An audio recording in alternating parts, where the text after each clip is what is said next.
Everyone, I am Pasta Jardula, Jonny Sue spinning in the ones and twos, and today we have a special guest in the studio. We've had a great day of interviews. Jonny has interviewed an awesome activist. He even talked a little election integrity with her. Raji Rob, who's fighting in the Supreme Courts. Jonny had a long speak with him, so I figured today we'd follow up with a little bit of the theories that are being floated out there and shine a light and on some attention to an open source advocate that's been fighting for election integrity for a long time, and he only fights in the only way he knows. Mr. Brent Turner is with us. How you doing today, Brent? Good. How are you, Pasta? I'm doing good, man. Thank you for coming back on the show. It's been almost a year. Yep. Time flies when you're under a virus. It does. That is true. So the reason why it's been a year, it's kind of funny when we kind of open up the door to what's going on in elections, mainly in our backyard in L.A., we met a lot of election integrity activists. And, you know, it's funny because we were out there in the Bernie Sanders campaign. We met a lot of different other type of activists. We met social justice warriors out there fighting for racial equality, whatnot, you know, homeless activists, whatnot. But it's been very interesting since we dove into the election integrity activists because there's differences of opinions. There's different theories out there. And there's a lot of confusion to what's going on. So when I spoke to you about a year ago and you said, well, have fun with your quest, go out there and see for yourself, see what I'm talking about, see what they're talking about, I've kind of matriculated right back to you. And there's two reasons why you're on the show today, and I want to point it out because, number one, the reason is I still think no matter what anybody says about your personality or your character or anything like that, okay, your theory to me, what you first introduced me a year ago, is the most logical theory that needs to be in place. In other words, the first thing we have to do, and there's a lot of different areas where we need to fix our elections, right? The first thing we have to do, and it's funny because I heard from one election integrity activist say they attack you in 8 different ways, different areas, different things. I heard another election integrity activist who's been on the show say he's fighting for transparency. But if we want to eliminate those 8 ways of attacking us, or have any chance to fight against those ways, and we want transparency, the first thing we have to do is throw out the corporations. Throw out the 3 companies that own our elections and, more importantly, own our software. And I'm not saying that we can't do open source software, which is what you're talking about with the GPL licensing. This is what it's all about. It's paid for by the people. It's owned by the people. And everybody who participates in our democracy gets to see. And that's the number one reason you're on the show. The number 2 reason is because a lot of their theories get away from what you're trying to talk about. And even though they try to make it very simplified by saying we need to hand count everything, there's ways of cheating. And more or less, why can't we do both? And you've always been open to saying, yeah, we can do both. But I agree with you today, Brent Turner. The first thing we have to do, Raji Rob talked about it, how they can cheat on the back end with these computers, these tabulation machines. Throw the corporations out and give us open source. Now, tell our people once again what open source is all about, what Brent Turner is all about. Go ahead, brother. I don't think you need me, Pasta. I think you've got the religion here. We've got two ways to go with this. Either we want to know what's going on inside the machine, counting the votes and giving us the numbers, or we don't. If we don't want to know, then we're good with sticking with the proprietary black box systems that are sold to us by vendors that quite likely could not ever qualify for a security clearance and whose systems are notorious as deficient. We'll stick with that. Or if we want to know what's going on with our elections, then we have to, of course, utilize what's been suggested and advocated, which is, as you described, a general public license, open source system with paper ballots, and people can hand count them, certainly to their heart's delight. And we have no issue with that, as you mentioned. The idea is we recognize the fact that the election officials are going to use a system, and that system is going to have software. So our goal is to, as you mentioned so eloquently, remove the corporations from the systems and have public systems that are preferably general public license. The argument too has always been, well, we got a hand count. We got to make it simplified as can be. Or we got to use computers and computers only and stuff. And I've always said, just have both. And, you even said to me one time when I was 6 months ago and we were talking about the California elections, and you even said to me, you said, you know what, Pasta? I agree with them to an extent. I believe that I would rather hand count these votes than have any proprietary software whatsoever. However, you Absolutely. were advocating to have both because the three corporations, and I'd like you to tell us about who these three corporations are, shouldn't really own our elections. Go ahead, Brent. Well, currently the big three I think that you're alluding to is ES&S, Dominion, and Hart Intercivic. There's some others as well in the mix, of course, but those three control, I believe, the majority of the market share, with ES&S being the dominant force. All those systems are veritably the same in that they all have this proprietary corporate secret software that you're not allowed to look at. You can't subpoena it. You can't investigate it. You can't oversee it. So basically, the situation is the vendors are in control of the elections.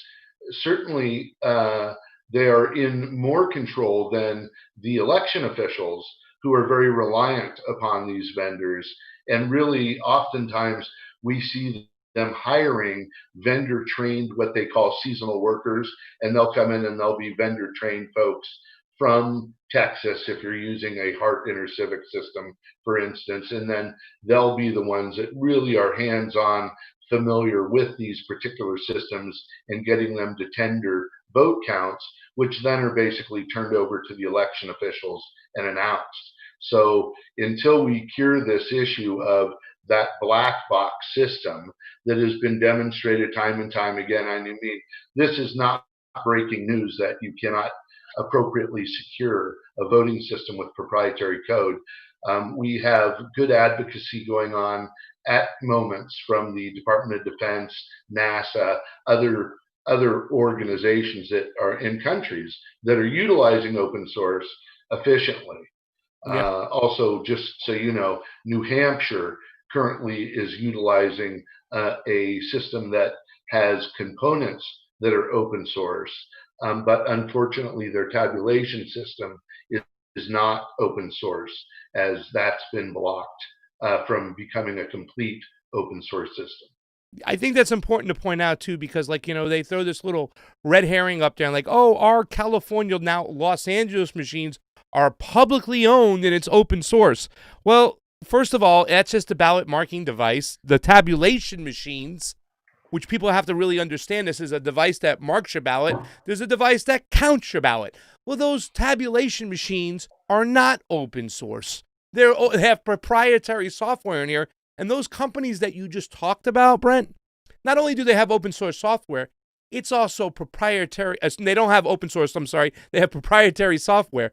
They're also saying it's proprietary who owns them, because they're shadow companies of another shadow company of another shadow company. So we in America don't know who is actually running our elections.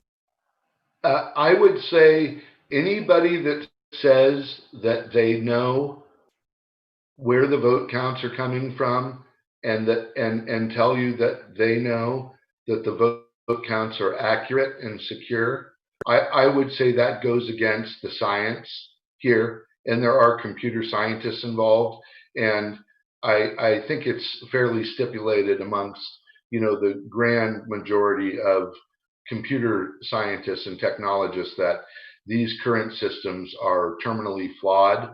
The Los Angeles system, in particular, was brought forward by a friend of mine, a fellow in the open source community by the name of Alan Deckert, with Mm-hmm. Open Voting Consortium. And he started working with Supervisor Antonovich years back, and it was directed that this system would move forward.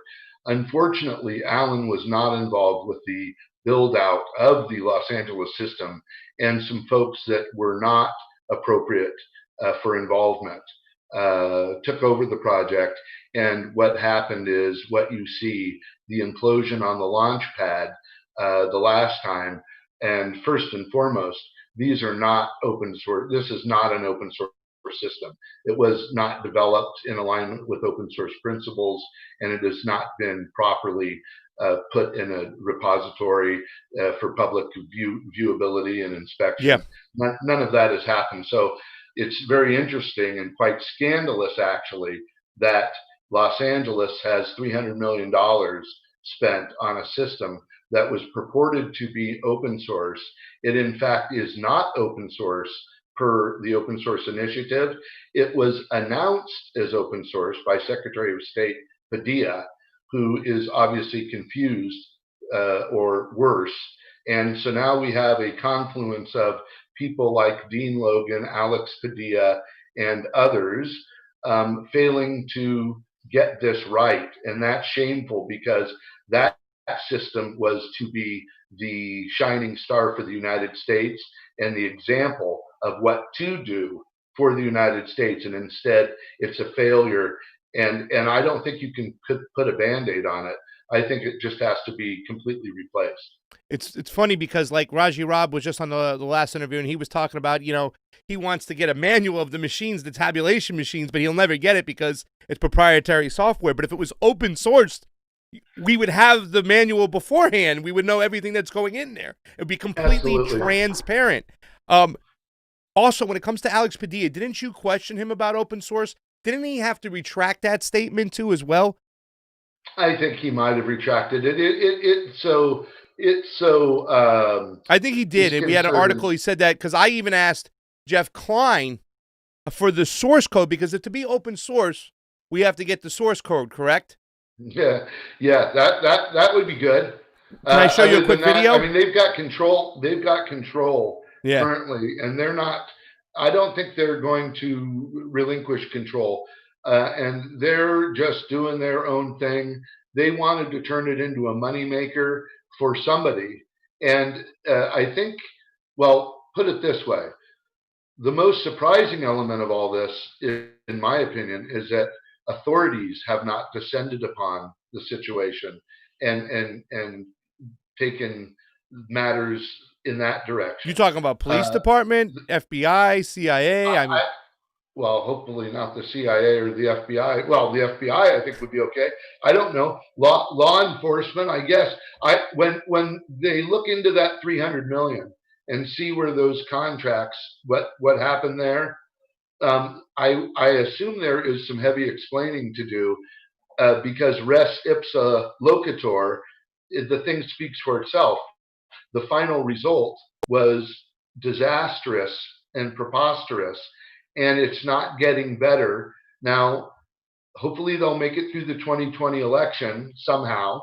That's a whole nother discussion. But what I'd like to see in Los Angeles is them eventually move forward with a proper system, toward a proper open source system, so we can get toward solution rather than just this circular conversation about should we hand count.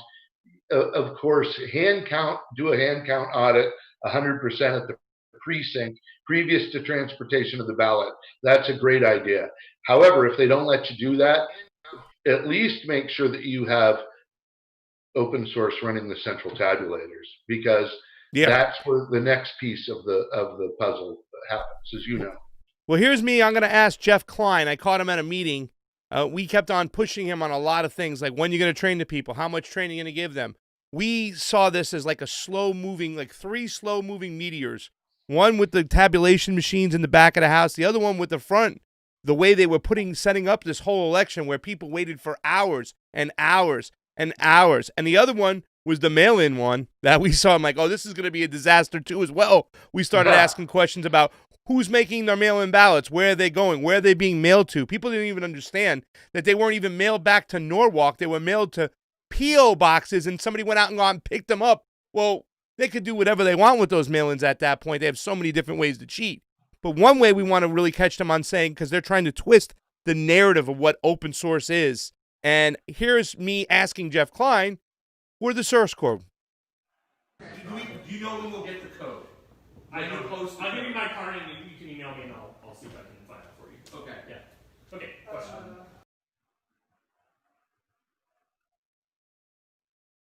So once again, oh, I'll give you my card. And he's sitting there going, it's open source. It's a full open source. I'm like, oh, great. Well, where's the source code? Oh, I don't have it. Let me give you my card. Let's not talk about that. Let's talk about something else.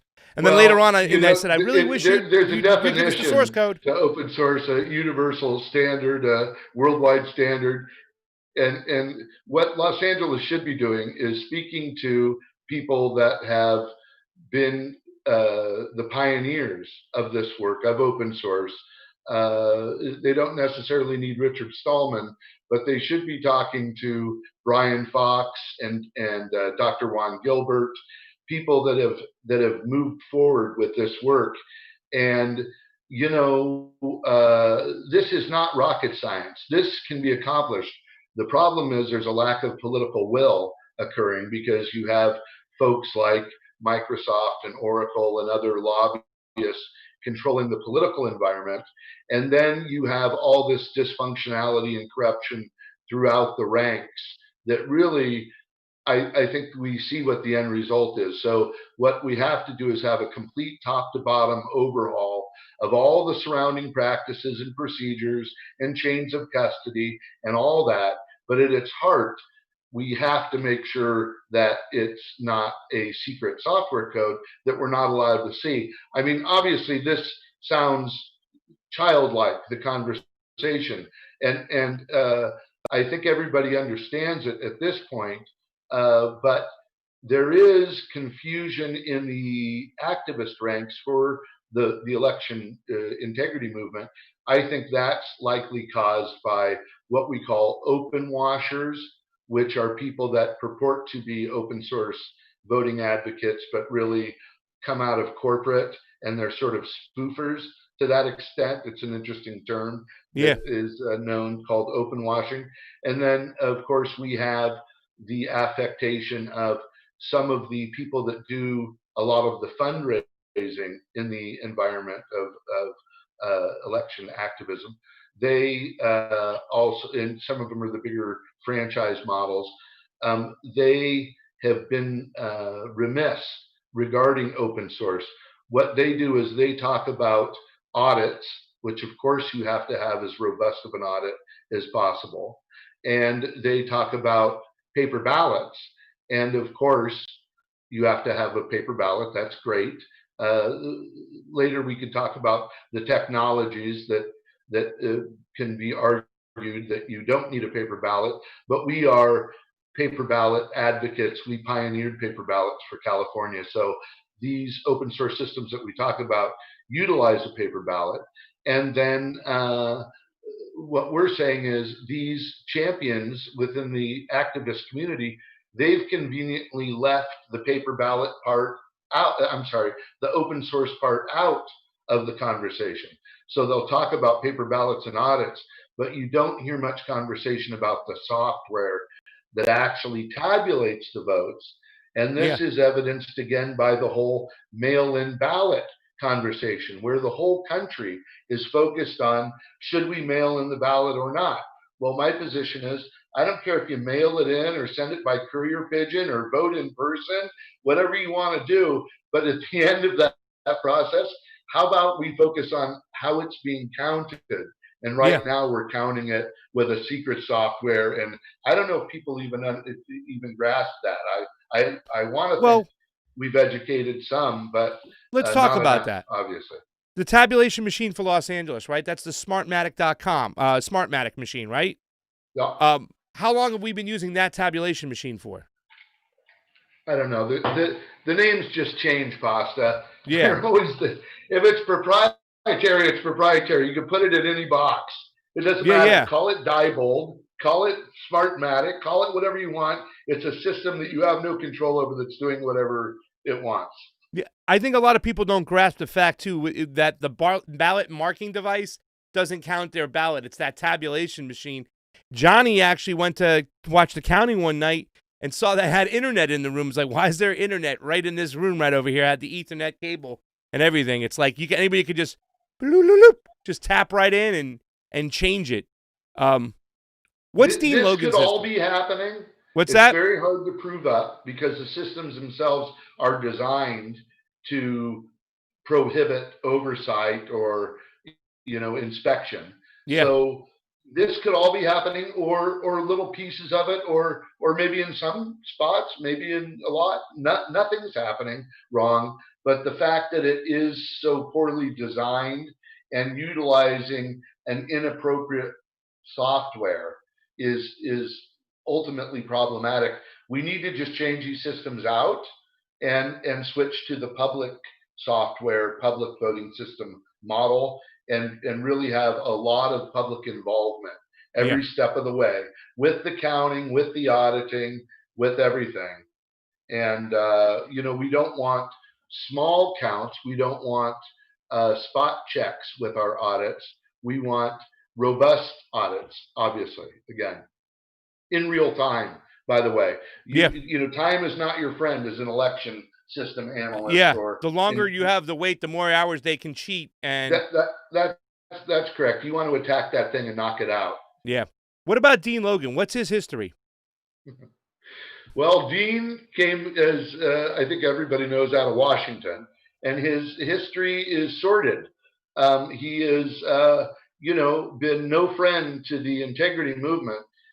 These people are not naive, and I consider them sophisticated to the extent that they're operational and they're a force to be reckoned with. I met with a fellow by the name of Efrain Escobedo, who was Dean's underling for a bit. He's since moved over to a very posh fund, some sort of a trust fund in Los Angeles. And I met with him, and I wait. Who was he? Where did he work with Dean? Yeah, he was I said an underling. He was in one Seattle? of his guys, and I said to Efrain Escobedo, and I had a witness there, a woman by the name of Carolyn Fowler, and in the room, and he said to me and looked me straight in the eye, and he said, "Okay, Turner," he said, "let's just say everything that you're saying is going on here really is." And then he leaned forward and he gave me a very tough look, which I won't mimic here for the sake of retaining some dignity. And he said, "What are you going to do about it?" And so that was a very interesting moment for me. I felt like it was a bit of an interesting admission that he just was calling me out to say, what can you do about it? And basically nothing was, I think, the innuendo. So, we've all been trying to disrupt this situation to no avail nationally. And I would suggest that we look at the people that are getting the big grant monies, like verified voting.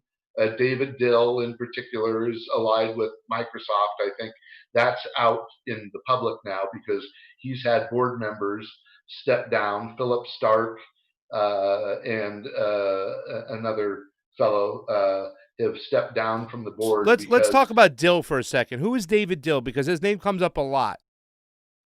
Dill is the head technologist at Stanford, a professor at Stanford. His office literally sits in the Bill Gates wing of Stanford. And, for years I've been saying, well, this verified voting, he's a shill for Microsoft. He's in the way of open source. He's not advocating properly, yet he's absorbing the space. And he absorbs a good amount of the grant monies. In 2005, there was a grant through the National Science Foundation called the Accurate Grant. It was for $7.5 million. And in that moment, a couple people that have been important to the movement, Alan Deckert, who I mentioned earlier from Open Voting Consortium, and Dr. Rebecca Mercury, who is a mathematician, they were both removed from the working group. And even though the GAO had pointed to Open Voting Consortium and recommended their involvement with this grant work study, the Open Voting Consortium was not included, and neither was Dr. Mercury. And the work went on, again, talking about paper ballots and audits. That's actually where the voter verified paper audit trail Yeah. system, the VVPAT.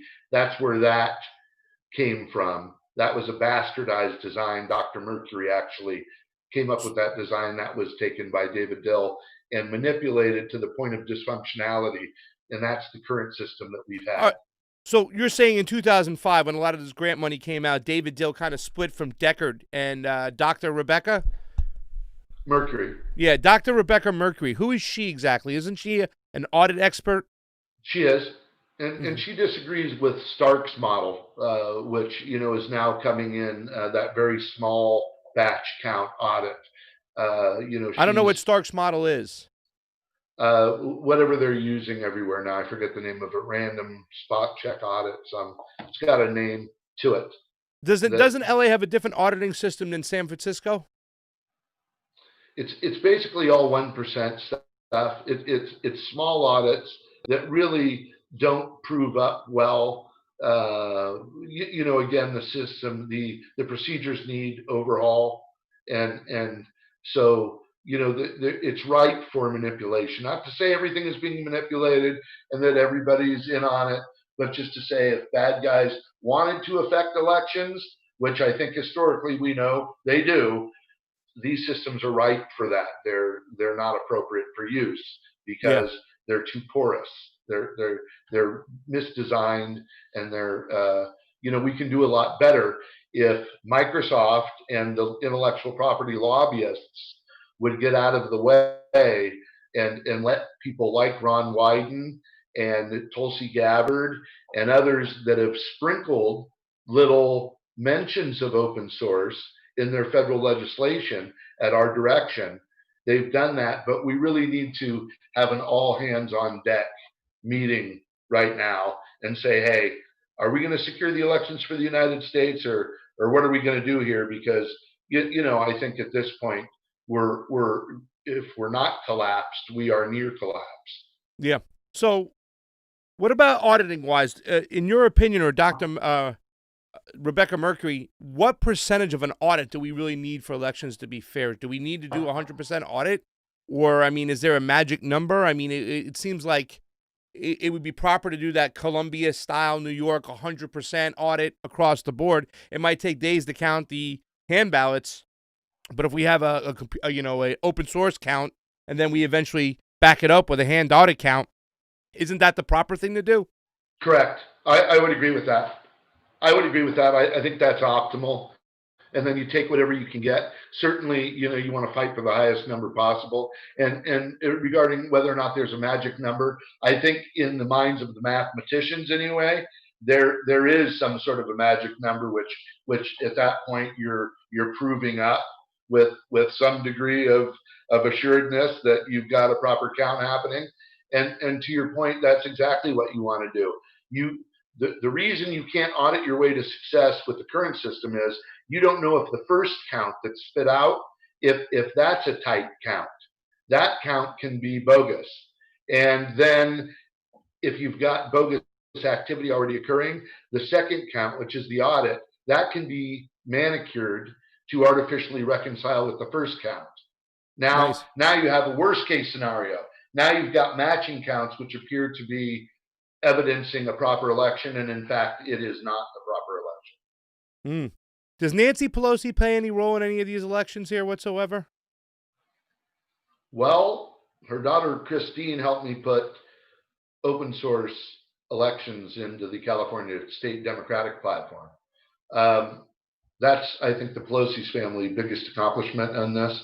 Unfortunately, their staff considered this election security issue to be tinfoil hat stuff. They didn't think that there was any issues with either inside or outside interference agents hacking or manipulating U.S. elections. So that unfortunately, caused a delay in any conversation with her. Currently, that conversation has not occurred, except I have run into her personally and not in her office, and explained to her that, we have a problem and we need to move forward with the science.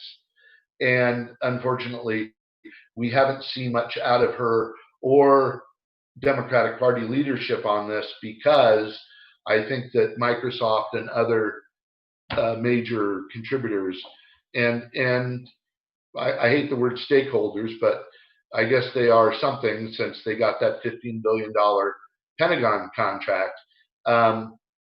Somebody is, well, we know that the lobbyists from the Intellectual Property Consortium, Microsoft being one of the thought leaders there, that they knocked down our attempts at legislation on the federal and state level.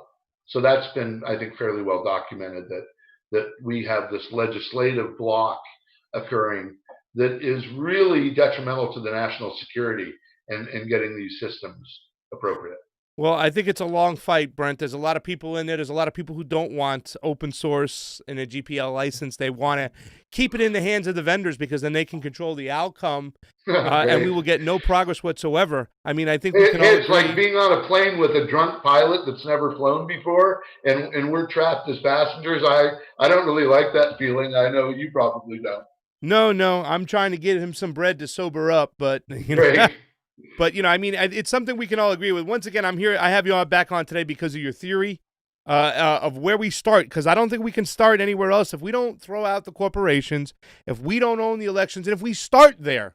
I mean, there's a lot of things we have to fix. You have to fix the whole mail-in process, how that can be manipulated. We said the other day, everybody's getting greased, and everybody's keeping their mouth shut, whether it become, Dean Logan, who makes, $234,000 a year to run a $12,000 election. Literally, I mean, it was like that election was terrible. It's a fiasco, and it happens with repetition. We just saw it in Georgia again. The vendors are controlling the environment, and the election officials with poor training, and they're training people poorly, and the whole thing is just from the top down horrible, with nobody really in charge and no accountability, and money just flying out the window to God knows who, like you said, people that should be nowhere near an election. Yeah. And so you've got an embarrassing situation that could be cured, but I would suggest going with the science and the scientists. That's why I say it's not about me, Pasta. I'm a civil rights activist that was doing other things. I started in, anti-nuke and all that world. This stuff fell in my lap because I saw the open source advocates being bullied by the hand counters. And it didn't make sense to me that you shouldn't go with the science. If they're going to use software, let's follow these smart people and use a paper ballot, but use everything and blah, blah. I think where we've ended up was completely avoidable, but it's going to keep happening to us in LA specifically.